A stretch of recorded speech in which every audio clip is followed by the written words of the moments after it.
হিন্দুরা ঘুমাবে না, ওসব দিন এখন চলে গেছে। কেউ রসগোল্লা নিয়ে আপ্যায়নও করবে না বলে দিলেন শুভেন্দু অধিকারী। ভুয়ো ভোটার কোন পদ্ধতিতে আটকানো যাবে তাও বলেছেন তিনি। নওশাদ সিদ্দিকীকে শেষমেশ উপদেশ দিয়ে কি করতে হবে সবই বলে দিলেন শুভেন্দু অধিকারী। শুনুন। তৃণমূলের এমএলএ তো দায়িত্ব তৃণমূলকে নিতে হয়ে গেছে। রামনবমী তো প্রমাণ ওয়ান সাইডেড কিছু হবে না। প্রত্যেক ক্রিয়ার সমান এবং বিপরীত ধর্মী প্রতিক্রিয়া, ওসব দিন চলে গেছে। পশ্চিমবাংলার হিন্দুরা পড়ে পড়ে মার খাওয়ার দিন নেই। নিট যে ছুটবে তাকে ভুয়ো ভোটার নিয়েও শুভেন্দু আধার লিঙ্ক করে বায়োমেট্রিক চালু করার দাবি জানিয়েছেন। তার যুক্তি, বায়োমেট্রিক পদ্ধতি রেশন দোকানে থাকতে পারে, তবে বুথে কেন বায়োমেট্রিক পদ্ধতি থাকবে না? মমতা তো ভুয়ো ভোটার আটকাতে চাইছেন, তবে তিনি এই পদ্ধতির কথা কমিশনকে বলুন। তিনি দলীয় বৈঠকে কাজ বাড়িয়ে কি করতে যাচ্ছেন তাও এদিন স্পষ্ট করে বললেন শুভেন্দু অধিকারী। শুনুন একবার।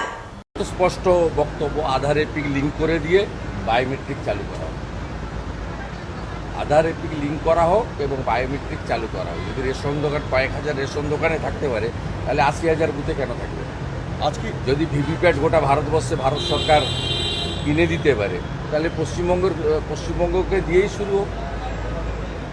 আধার এপিক লিঙ্ক এবং বায়োমেট্রিক মমতা বন্দ্যোপাধ্যায় যদি ভুয়া ভোটার আটকাতে চান, তা বায়োমেট্রিকটা ইলেকশন কমিশনকে প্রপোজ করুন না, যে বায়োমেট্রিক বসিয়ে করুন। বায়োমেট্রিকের কেনার যে খরচটা ইলেকশন কমিশনের লাগবে পশ্চিমবঙ্গ সরকার দেবে। এখান থেকেই শুরু হোক 2026 থেকে। আর আজকে আপনি দিল্লি যাচ্ছেন, খুব ইম্পর্টেন্ট আজকে বৈঠক রয়েছে দিল্লিতে। আজকে খুব ইম্পর্টেন্ট বৈঠক আজকে আপনি। না, আমি তো আপনাদের বলবো না কোথায় যাচ্ছি কী করছি, বলে আপনাদের বিষয় নয়।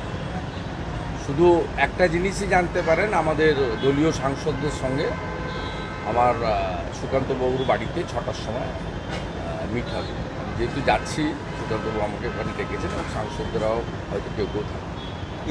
তিনি দাবি করলেন প্রতিবার উনি ভোটের আগে যান, তারপর কি করেন তা শুভেন্দু জানিয়ে দিলেন। মমতার ফুরফুরা শরীফে যাওয়া লাইভ দেখার অনুরোধ করলেন শুভেন্দু অধিকারী। শুনুন একবার। ভোট ব্যাংক, উনি প্রত্যেকবার বিধানসভা ভোটের আগে যান। 16 সালেও গেছিলেন।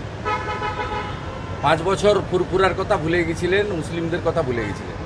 এখন ভোট এসেছে, তাই ফুরফুরায় যেতে হবে। 16তেও গেছিলেন, আবার 26-এ ভোট আসছে, চাপে আছেন। পশ্চিমবাংলার হিন্দু ভোটার যারা তৃণমূলকে ভোট দেন, তারা একটু আজকে টিভির দিকে নজর রাখবেন। আপনারা তো লাইভ করবেন নিশ্চয়ই, মুখ্যমন্ত্রী বলে কথা। যে হিন্দুরা তৃণমূলকে ভোট দেন তারা একটু লাইভটা করবে, দেখতে থাকবে। আর নওশাদের আমি যে বলি তোষণের রাজনীতি, সেটা প্রমাণ হয়ে যাবে।